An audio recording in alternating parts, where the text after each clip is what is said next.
is something that's become part and parcel of our life. But the importance is, how do you use a technology? It's like, how do you use a knife? You can use a knife to kill somebody, or you can use a knife to cut a cake and celebrate an occasion. AI and technology is similar.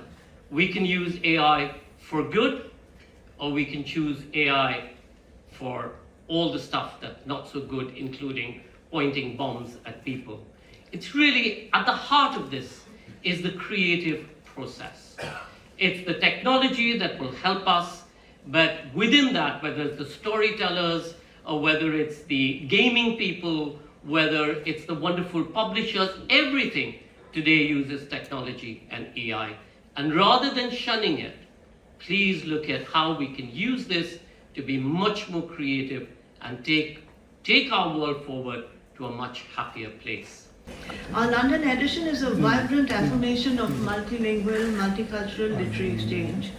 We have the first Kannadiga Indian writer who won the Nobel Prize for the translated book, and so on. We have Javed Akhtar Saab, who is fluent in so many languages and so many tenors, who's going to come up with some very startling thoughts, as he always does. And so at this time of uncertainty, transformation, we turn to stories to help us navigate, understand, perhaps even heal our wounded world. London, with its rich literary legacy and uniquely diverse cultural fabric, offers the perfect setting for such dialogues. The rest of us have to go on. This literary festival has to continue. Our conversation will have to move on, and perhaps occasionally move away from this somber start into irreverent directions, because the world does move on. The common rituals of mourning often rely on shared, almost ritualistic language, don't they? But beneath that veneer of collective understanding of death, of grief, of loss, it's the individual mourner who wrestles with an incommunicable anguish. Think of Shakespeare's Hamlet, whose inky cloak and customary suits of solemn black were mere outward signs of a grief that passeth show.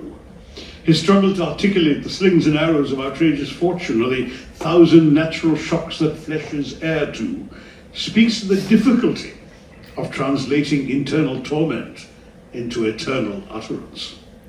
Joan Didion tried to capture some of that in writing about the death of her husband in the year of magical thinking.